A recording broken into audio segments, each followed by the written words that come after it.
समर सिंह निर्दोष है। उनके किस आधार पर आप कह रहे हैं? उनके पास कोई साक्ष्य नहीं है, विरोधियों के पास कोई साक्ष्य नहीं है। ये आप थोड़ी तय करेंगे, तो माननीय न्यायालय तय करेगा। लेकिन ये साक्ष्य तो हम प्रस्तुत करेंगे ना। जो 14 दिन की न्यायिक हिरासत में है वो 306 में है या 302 में? 306 में है। 302 का मुकदमा उसमें दर्ज किया जाए। उसका साक्ष्य उन्होंने कभी प्रस्तुत नहीं किया अभी तक, आज तक। हाँ। आज बहस हुई है, आज तक उन्होंने कोई साक्ष्य प्रस्तुत नहीं किया। तो उनकी मां खुद तहरीर में लिख के आ रही है कि मेरे बच्ची ने आत्महत्या कर लिया। तो फिर हत्या का आरोप लगाना तो हमारे ख्याल से कि ये साजिश के शिकार हैं। और पोस्टमार्टम की रिपोर्ट हैंगिंग की है। हाँ। और हमारे क्लाइंट समर सिंह उस जिले में उस समय नहीं थे। तो समर सिंह को बचाइएगा कैसे आप?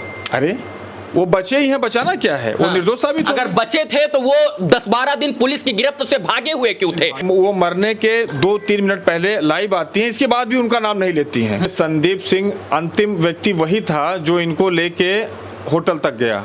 आकांक्षा दुबे सुसाइड केस सर जितना आप आसान समझ रहे हो उतना सर है नहीं, क्योंकि इसमें बहुत सारे दांव पेच हैं और बहुत सारे आरोप प्रत्यारोप हैं। आकांक्षा दुबे की मां जो है वाराणसी पहुंचती है महाराष्ट्र से और सीधा सीधा आरोप लगा देती है कि समर सिंह हमारी बेटी की हत्या करवाए, वही सबसे बड़े आरोपी और दोषी हैं। लेकिन पुलिस का कहना होता है कि यह हत्या नहीं सर, बिल्कुल यह आत्महत्या है और उसी एंगल से जांच होती है। दोनों टीमों के वकील अपना अपना पक्ष रखते हैं। माननीय न्यायालय के सामने प्रकरण है, क्या कुछ बातें हुई हैं। अभी हमारे साथ समर सिंह के वकील मिस्टर आशीष कुमार सिंह जी हैं, जो है विद्वान वकील हैं और उनकी तरफ से ये केस हैंडल कर रहे हैं। इनसे बात करेंगे कि क्या समर सिंह हत्यारे हैं या फिर जो है कहीं ना कहीं उनके ऊपर आरोप लगाया जा रहा है। क्या उन्होंने आत्महत्या करने के लिए आकांक्षा दुबे को उकसाया या फिर उन्होंने आत्महत्या करने पर मजबूर किया या फिर उन्होंने हत्या करवाई? ये तमाम चीजों के सवाल का जवाब लेने के लिए विद्वान वकील आशीष कुमार सिंह जी के साथ हूं, वाराणसी में हूं। समर सिंह की तरफ से यही केस देख रहे हैं। श्रीमान जी स्वागत है आपका। धन्यवाद।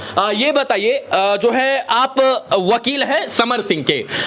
समर सिंह आरोपी, ये तो माननीय न्यायालय तय करेगा कि आरोप उनके ऊपर है यानी आरोपी अभी सिद्ध नहीं हुआ है। क्या लगता है आपको, समर सिंह ने क्या ऐसा गुनाह कर दिया जिसकी वजह से उनको इतनी प्रताड़ना झेलनी पड़ रही है? समर सिंह निर्दोष है। उनके किस आधार पर आप कह रहे हैं? उनके पास कोई साक्ष्य नहीं है, विरोधियों के पास कोई साक्ष्य नहीं है। ये आप थोड़ी तय करेंगे, तो माननीय न्यायालय तय करेगा। लेकिन ये साक्ष्य तो हम प्रस्तुत करेंगे ना। और आरोप अगर उनके ऊपर लगा है तो वो प्रस्तुत करेंगे। तो उनकी माता भी साक्ष्य प्रस्तुत करने की बात कर रहे हैं और उनके वकील साहब का भी कहना है कि हम जो है माननीय न्यायालय के सामने हम भी साक्ष्य प्रस्तुत करेंगे। अभी तक एक भी साक्ष्य आया नहीं है। हाँ। अभी एक भी साक्ष्य 306 आईपीसी में मेरा मुकदमा दर्ज है। हाँ। और समर सिंह का रिमांड बना और वो न्यायिक हिरासत 14 दिन की जेल में है। जो 14 दिन की न्यायिक हिरासत में है वो 306 में है या 302 में? 306 में है। अच्छा, विद्वान वकील द्वारा जो है ये भी मांग की जा रही है कि 302 का मुकदमा उसमें दर्ज किया जाए। उसका साक्ष्य उन्होंने कभी प्रस्तुत नहीं किया अभी तक, आज तक। हाँ। आज बहस हुई है, आज तक उन्होंने कोई साक्ष्य प्रस्तुत नहीं किया। तो आपको क्या लगता है कि कहीं अगर उन्होंने साक्ष्य प्रस्तुत कर दिया 302 का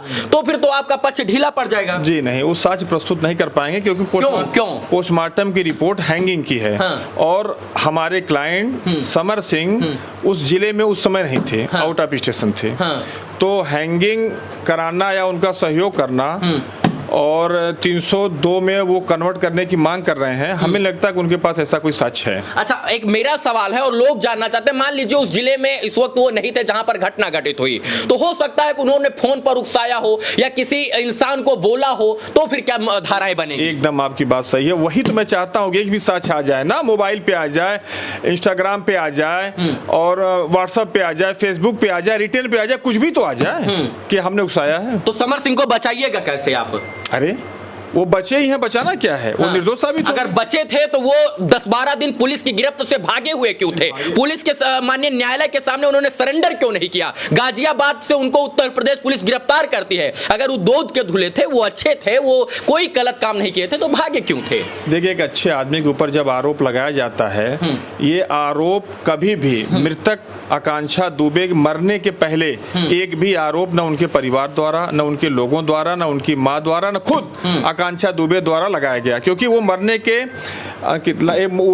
के 2-3 मिनट पहले लाइव आती हैं, इसके बाद भी उनका नाम नहीं लेती हैं। तो आकस्मिक अगर आप किसी के ऊपर आरोप लगा देते हैं और FIR उनके नाम पे दर्ज हो जाता है, तो स्वाभाविक है आदमी सोचता है कि पहले मैं समझ तो लूं कि मामला है क्या। तो जो इतना कॉन्फिडेंस के साथ आकांक्षा दुबे की माता जी बोल रही हैं और इतने बड़े बड़े आरोप लगा रही हैं, हमारी बिटिया को ब्लैकमेल करते थे, उन्होंने ही उकसाया, उन्होंने पैसा रखा था, तो वो किस आधार और किस तथ्य को मद्देनजर रखते हुए बोल रही हैं कि समर सिंह और उसके भाई संजय सिंह उसकी हत्या करवा सकते हैं या उकसा सकते हैं, मतलब उनके पास क्या आधार है, क्या साक्ष्य है? इसमें एक आप और जोड़ लें कि शायद आप नहीं बता पाए, उन्होंने एक बात और उसके साथ ऊपर कह रही है कि 3 साल से लगातार, हाँ। 3 साल से लगातार अगर वो प्रताड़ना दे रहे हैं, मार रहे हैं, पीट रहे हैं, पैसा नहीं दे रहे हैं और बहुत ज्यादा प्रेशर उनके ऊपर बनाया हुआ था, तो क्या 3 साल से एक भी एप्लीकेशन कहीं पेंडिंग है?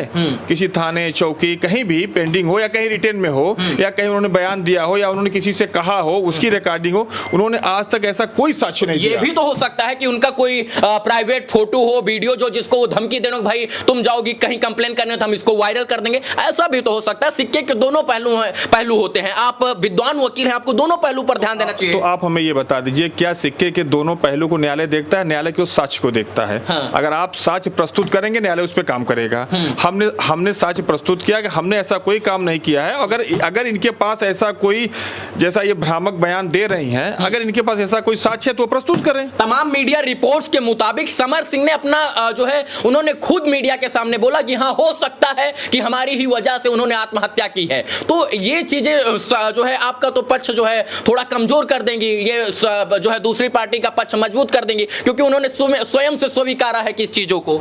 आप हमें एक चीज बता दें कि समर सिंह ने जब ये बयान आपके कहने पे हमने नहीं सुना, नहीं मीडिया में ऐसा चला है। अगर समर सिंह ने ऐसा बयान दिया है तो क्या वो पुलिस कस्टडी में दिया है? अगर पुलिस कस्टडी में दिया है तो क्या ये बयान मान्य है? नहीं, वो तो मानिए न्यायालय के सामने जो है बातें रखी जाएंगी। हाँ। लेकिन अगर उसका बेनिफिट मिलता है उनको, न्यायालय के सामने अगर समर सिंह ये कहेंगे तो उनकी बात सुनी जाएगी और पुलिस कस्टडी में कोई बयान चाहे रिटन हो चाहे ओरली हो मान्य नहीं। आप एक जो है प्रसिद्ध और वरिष्ठ अधिवक्ता हैं वाराणसी के, मैं आपसे जानना चाहता हूं कि कब तक जो है समर सिंह इन तमाम चीजों से निकल कर एक बार सामने आएंगे, इंडस्ट्री में फिर से काम करेंगे? बहुत जल्द। कितने दिन में? बहुत जल्द। कितने दिन में? प्रयास कर रहे हैं जल्द से जल्द वो आ जाए। तो हाई कोर्ट में भी तो चैलेंज होगा ना सर? तो चैलेंज करना उनका काम है और बाहर निकालना मेरा काम है। निर्दोष साबित कितने दिन में निकाल देंगे? बहुत जल्द। हाँ। इस समय निर्धारित नहीं किया जा सकता, लेकिन बहुत जल्द हम लोग उनको बाहर ले आएंगे। मतलब ये कॉन्फिडेंस है या फिर सिर्फ और सिर्फ विश्वास है? पूरी तरह कॉन्फिडेंस है। हाँ। और ये पक्का है कि बहुत जल्द वो बाहर आएंगे।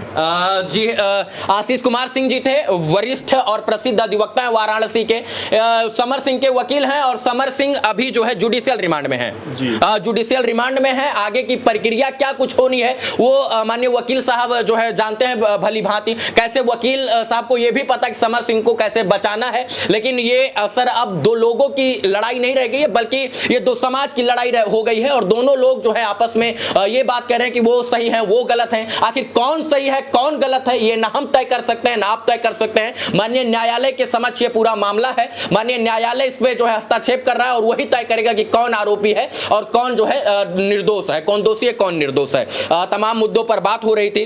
अच्छा, आपको लगता है कि 302 का मुकदमा जो है दर्ज हो सकता है ऐसा? नहीं, हमें नहीं लगता, क्योंकि 302 का इसलिए नहीं हो सकता क्योंकि आईओ इन्वेस्टिगेशन कर रहा है और जो इनकी पोस्टमार्टम रिपोर्ट है वो हैंगिंग की है और जब हैंगिंग की रिपोर्ट है तो उसमें 302 कैसे होगा? अच्छा, कुछ आपको वहां भी फ्लॉपलेशन मिल सकता है कि जो संदीप सिंह नामक एक व्यक्ति आया था वो कमरे तक गया था, वहां से आपको बेनिफिट है या फिर आप उसमें बैकफुट पर जा रहे हैं? देखिए, संदीप सिंह अंतिम व्यक्ति वही था जो इनको लेके होटल तक गया, उसकी जांच होनी चाहिए। आखिर संदीप सिंह उसको लेके जाते हैं, फिर संदीप सिंह से केवल पूछताछ होती है, फिर संदीप सिंह को छोड़ा जाता है। तो संदीप सिंह को किसके कहने पे छोड़ा गया और संदीप सिंह को जांच में इन्वॉल्व नहीं किया गया, इसकी भी जांच आयोग को करनी चाहिए। अच्छा, 306 का जो मुकदमा दर्ज किया गया है, उनकी माताजी 302 में चाहती थी मुकदमा दर्ज हो, लेकिन 306 में हुआ है। तो आप बहस कर रहे हैं इस मामले पे कि 306 जो है खारिज हो, या फिर बहस इस बात पे कर रहे हैं कि वो बिल्कुल निर्दोष है, यानी उकसाने का भी उन पर आरोप नहीं है? आपने तहरीर देखी है? नहीं, मैंने नहीं देखी। तो हम बता रहे हैं, तहरीर में उनकी मां ने लिखा है कि मेरी बच्ची ने आत्महत्या कर लिया। हाँ। उनकी मां खुद तहरीर में लिख के आ रही है कि मेरे बच्ची ने आत्महत्या कर लिया। तो फिर हत्या का आरोप लगाना तो हमारे ख्याल से कि ये साजिश के शिकार हैं और कुछ नहीं। आशीष कुमार सिंह जी थे, इनसे तमाम विषयों पर बात कर रहे थे, क्योंकि भोजपुरी इंडस्ट्री की एक मशहूर अदाकारा जो है कलाकार थी आकांक्षा दुबे, और उनकी आत्महत्या हो जाना कहीं ना कहीं गलत था। उन्होंने खुद से खुद की जान ले ली, ऐसा तमाम लोग कह रहे हैं। लेकिन एक पक्ष का यह भी आरोप है यह हत्या है, इसके बाद सुसाइड के लिए उकसाया गया। जितनी मुंह उतनी बातें, लेकिन माननीय न्यायालय के सामने यह समझ पूरा प्रकरण है और इस मामले में माननीय न्यायालय हस्तक्षेप कर रहा है। तो उम्मीद है कि फैसला भी जल्द आएगा और जो दोषी होगा उसको सजा मिलेगी और जो निर्दोष होगा सर उसको बाइज्जत बरी किया जाएगा। बाकी आशीष जी, आप इतनी महत्वपूर्ण बिंदु पर हमारे साथ बात की उसके लिए बहुत बहुत धन्यवाद आपका। थैंक यू भाई। बाकी इस वीडियो को पुनः देखने के लिए सभी दर्शकों का एक बार बहुत बहुत आभार, शुक्रिया, शुभकामना मित्रों, धन्यवाद।